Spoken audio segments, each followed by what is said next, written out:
नमस्कार, आपण पाहत आहात पुणे लाईव्ह न्यूज। पाहुयात आज दिवसभरातील ठळक घडामोडी। खेड तालुक्यातील भामचंद्र डोंगर तीर्थक्षेत्र म्हणून ओळखला जातो। या ठिकाणी वारकरी पंथाचा अभ्यास केला जातो। वारकरी पंथाचा अभ्यास करणाऱ्या एका साधक वारकरी विद्यार्थ्याला तरुणांच्या टोळक्याने बेदम मारहाण केली।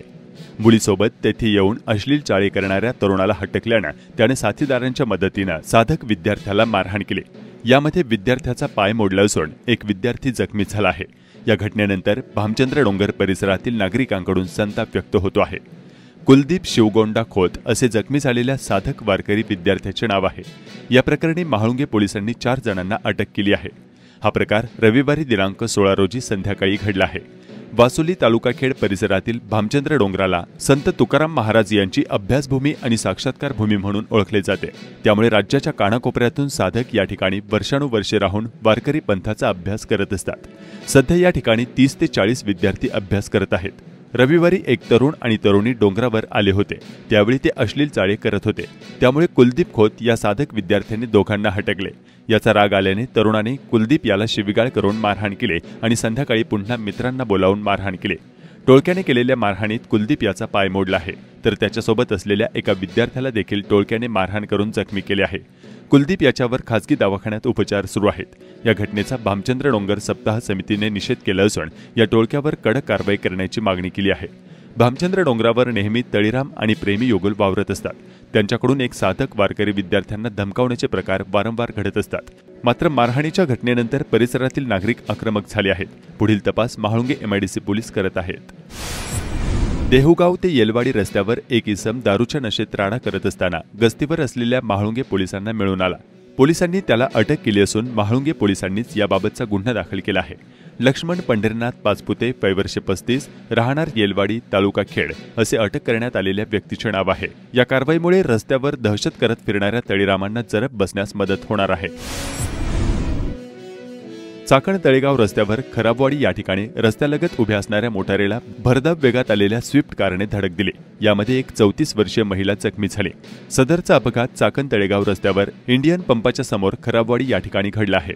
रस्त्यावर उभ्या असलेल्या वॅगनर कारला भरधाव वेगात आलेल्या स्विफ्ट कारने धडक दिल्याचं पोलिसांनी सांगितलं, तर महाळुंगे पोलीस याबाबतचा अधिक तपास करत आहेत। भरधाव अज्ञात वाहनाने दिलेल्या धडकेत एक जण गंभीर जखमी तर एक जण ठार झाल्याची घटना चाकण औद्योगिक वसाहतीत महाळुंगे तालुका खेड या ठिकाणी रविवारी दिनांक 16 जून रोजी रात्री 9च्या सुमारास घडली आहे। महाळुंगे तालुका खेड येथील डेमार्ट जवळ असलेल्या जिमसमोर सदरचा अपघात घडला आहे। यामध्ये सोनू रणजित पटेल, वय वर्ष 19, राहणार महाळुंगे तालुका खेड हा ठार झाला आहे, तर ऋतिक ऋषी पटेल, वय वर्ष 19, राहणार महाळुंगे, मूळ राहणार ओडिसा हा या अपघातात गंभीर जखमी झाला आहे। रविवारी रात्री 9च्या सुमारास पायी चालत जात असताना भरधाव वेगात आलेल्या मोटारीने दिलेल्या धडकेत सदरचा अपघात होऊन सोनू पटेल हा या अपघातात ठार झाला आहे, तर महाळुंगे MIDC पोलीस याबाबतचा अधिक तपास करत आहेत। खेड तालुक्यातून मुंबईकडे जाण्याचा प्रवास खडतर असल्याचा नागरिकांचा अनुभव आहे। स्वतःच्या 4 चाकी मोटारी असणारी मंडळी सहज मुंबईकडे जाऊ शकतात, मात्र सार्वजनिक वाहतूक व्यवस्थेतून वॉल्वो, शिवशाही असा चांगला प्रवास करण्याची सोय होत नसल्याचा सामान्य प्रवाशांचा आरोप आहे। राजगुरुनगर व चाकणमधून एसटीने किंवा खासगी वाहनांना हात दाखवून मुंबईकडे जाण्याचा पर्याय आहे, मात्र हा प्रवास त्रासदायक होतो आहे। त्यामुळे अनेकांना तळेगाव स्टेशनपर्यंत प्रवासी वाहतुकीच्या वाहनांमधून पोहोचून रेल्वेने जावे लागते किंवा चिंचवड भागात जाऊन बसेसची वाट पाहावी लागते। मुंबईहून खेड तालुक्यात येण्यासाठी देखील मोठी कसरत करावी लागत असून तळेगाव मध्ये उतरून खासगी वाहनाने चाकण आणि पुढे तालुक्यात इच्छित स्थळी पोहोचावे लागत आहे, किंवा मुंबईहून आल्यानंतर पुणे, स्वारगेट, नाशिक फाटा भागात येऊन तेथून पुन्हा खेड तालुक्यात यावे लागत आहे। त्यामुळे विकास प्रकल्पांनी जगाच्या नकाशावर असलेल्या खेड तालुक्यातून सार्वजनिक वाहतुकीच्या माध्यमातून मुंबईचा प्रवास आजही खेड तालुक्यातील जनतेसाठी गैरसोयीचा ठरतो आहे। खेड तालुक्यात मुस्लिम बांधवांनी बकरी ईद सण सोमवारी 17 जून रोजी उत्साहात साजरा केला। राजगुरुनगर व चाकणमध्ये सामूहिक नमाज पठण करण्यासाठी मुस्लिम बांधवांची मोठी गर्दी झाली होती। खेड तालुक्यात आळंदी पोलीस ठाण्याच्या हद्दीत अंगावर भरधाव वाहन घातल्याप्रकरणी गुन्हा दाखल करण्यात आलाय। वडगाव घेणंद तालुका खेड येथे यापूर्वी झालेल्या वादाचा राग मनात धरून एका अल्पवयीन तरुणाने भरधाव 4 चाकी वाहन महिलेच्या अंगावर घातल्याचा खळबळजनक प्रकार घडलाय। या घटनेत संबंधित महिला जखमी झाली आहे। शनिवारी दुपारी 2च्या सुमारास वडगाव घेणंद तालुका खेड हद्दीतील गणेशनगर येथे ही घटना घडली। या प्रकरणी नाजुका रणजित थोरात वय 24 राहणार गणेशनगर वडगाव घेणंद तालुका खेड यांनी आळंदी पोलीस ठाण्यात दिलेल्या फिर्यादीवरून गणेशनगर वडगाव घेणंद तालुका खेड येथील 17 वर्षीय मुलावर गुन्हा दाखल करण्यात आलाय। आळंदी पोलिसांकडून प्राप्त झालेल्या माहितीनुसार वडगाव घेणंदमधील गणेशनगरमध्ये फिर्यादी नाजुका थोरात राहत आहेत। थोरात यांच्यासोबत 17 वर्षीय स्थानिक विधी संघर्षित मुलासोबतचा पूर्वी असलेल्या भांडणाच्या रागातून हे कृत्य केले असल्याचे फिर्यादीत नमूद आहे।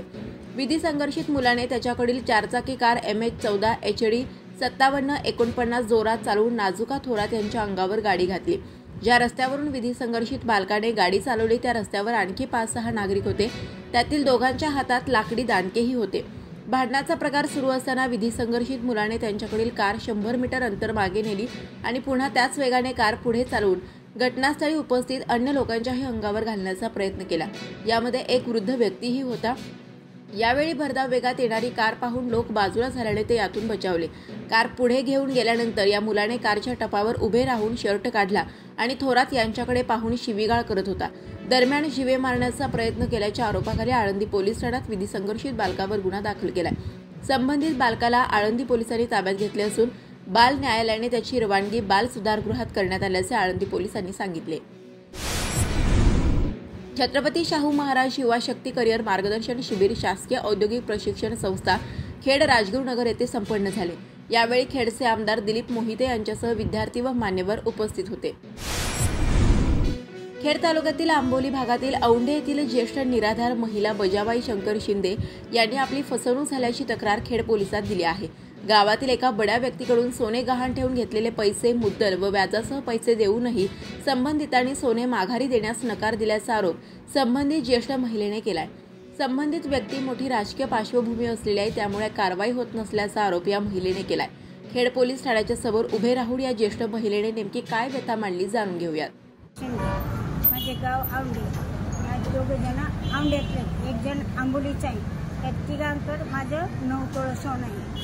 त्यांच्याकडे 9 तोळ सोनं आहे। मी त्यांना पैसे डाग मागते देते नाही, मी त्यांना सगळं पैसे देऊन जाते। ही माझी विनंती आहे, हात जोडून पदरपासून विनंती आहे माझी तुम्हाला का माझ्या गरिबाला तुम्ही साथ द्यावा, माझ्या गरिबाच्या पाठीशी उभं राहावं। माझ्या पाठीमागं उभं राहायला कोणी नाही, तरी माझ्या वयसप्रमाणे माझ्या याच्याप्रमाणे माझे वस्तू मला कामा येतील। तुम्हाला माझी विनंती आहे, माझे आशीर्वाद आहे। मी तुम्हाला हात जोडून सांगते माझं डाग मला द्या। माझं सगळं पैसे त्यांना देऊन झालं तरी ते डाग देते नाही। एकच मुलगा होता, मला एकच मुलगा होता, त्याचं बी ॲक्सिडेंट झालं, 1.5 वर्ष झालं, तो वारलाय। मला कोणी नाही, मला माझ्या पाठीमागं कोणी नाही, म्हणून मी कंप्लेंट।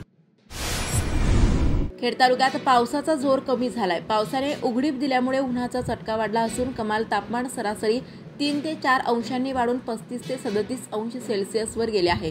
राज्यातील बहुतांश भागात मान्सून दाखल झाला असला तरीही प्रत्यक्षात खेड तालुक्यात पावसाने हुलकावणी दिली आहे। पावसाने ओढ दिली असून खेडमधील धरणे रिकामी होत आले आहेत। अनेक गावे अद्यापही तहानलेली आहेत। खेड तालुक्यात अद्याप मान्सूनची प्रतीक्षा आहे। मागील आठवड्यात मान्सून दाखल झाला असे वाटत असतानाच पावसाने विश्रांती घेतली आहे। हवामान विभागाने दिलेल्या माहितीनुसार पुढील 2 दिवसात पाऊस दमदार पुनरागमन करेल अशी नागरिक आणि शेतकऱ्यांना अपेक्षा आहे। जूनच्या पहिल्या पंधरवड्यात चांगला पाऊस पडलाय, त्यामुळे खेड तालुक्यात अनेक शेतकऱ्यांनी पेरण्या सुरू केल्या आहेत। येत्या काळात चांगला पाऊस झाल्यास वेळेवर पेरण्या होऊन खरीपाचे क्षेत्र वाढण्यास मदत होईल अशी शेतकऱ्यांना अपेक्षा आहे। खेड तालुक्यात 427 हेक्टरमध्ये पेरणी झाली आहे। शाळेच्या पहिल्या दिवशी 2 कोटी 1 लाख रुपये शिक्षकांकडून लोकसहभाग जमा झालाय। 15 जून हा शाळेचा पहिला दिवस। पुणे जिल्हा परिषदेचे मुख्य कार्यकारी अधिकारी संतोष पाटील व शिक्षणाधिकारी संजय नाईकडे यांनी शिक्षकांना लोकसहभागाचे आवाहन केले होते। पहिल्या दिवशी गरीब होतकरू मुलांना शैक्षणिक साहित्य देण्यासाठी शिक्षकांनी पुढाकार घेतला। 3621 शाळांपैकी 1630 शाळेतील 5320 शिक्षकांनी पुढे येऊन स्वतः 30,80,455 व पालक दानशूर व्यक्ती यांच्याकडून 1,80,70,450 इतक्या मोठ्या प्रमाणात निधीचे शैक्षणिक साहित्य घेतले। यामध्ये स्कूल बॅग, पाण्याची बाटली, वह्या, टेबल, खुर्च्या, चित्रकला वह्या, शालेय स्टेशनरी या प्रकारचे साहित्य विद्यार्थ्यांना घेण्यात आले। शाळेच्या पहिल्या दिवशी लोकप्रतिनिधी व पालक, अधिकारी, ग्रामस्थ यांच्या हस्ते साहित्य वाटप करण्यात आले। जिल्हा परिषद शाळांचा दर्जा हा चांगला आहे। शाळा समाजाचा भाग झाला तर शाळांचा कायापालट होईल व यासाठी शिक्षक यांनी पुढाकार घ्यावा असे आवाहन शिक्षण विभागाने केले आहे. विठ्ठल पाचारणे यांचे निधन देशाच्या स्वातंत्र्य लढ्यात सहभागी असलेल्या भारतभरातील क्रांतिकारकाचे अभ्यासक, हुतात्मा राजगुरू मेमोरियल ट्रस्टचे अध्यक्ष आणि हुतात्मा राजगुरू स्मारक समितीचे सदस्य विठ्ठल प्रभाकर पाचारणे राहणार तिन्हेवाडी तालुका खेड यांचे सोमवारी निधन झाले. त्यांच्या मागे पत्नी, मुलगा, मुलगी असा परिवार आहे. तिन्हेवाडीच्या माजी सरपंच अलका पाचारणे यांचे ते पुतणे होते. हुतात्मा राजगुरू भगतसिंग सुखदेव यांना श्रद्धास्थानी मानत असलेल्या विठ्ठल पाचारणे यांनी अनेक क्रांतिवीरांचा इतिहास लेखाद्वारे समोर आणला. फिरोजपूर, पंजाब येथे 2 वर्षांपूर्वी हुतात्म्यांच्या शहीद दिनानिमित्त आयोजित कार्यक्रमात पंतप्रधान नरेंद्र मोदी यांच्या हस्ते त्यांना सन्मानचिन्ह देऊन गौरवण्यात आले होते.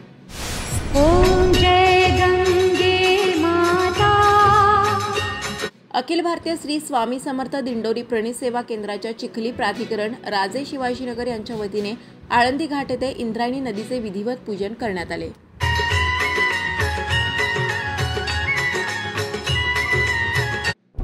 नमस्कार, आपण पाहत आहात पुणे लाईव्ह न्यूज.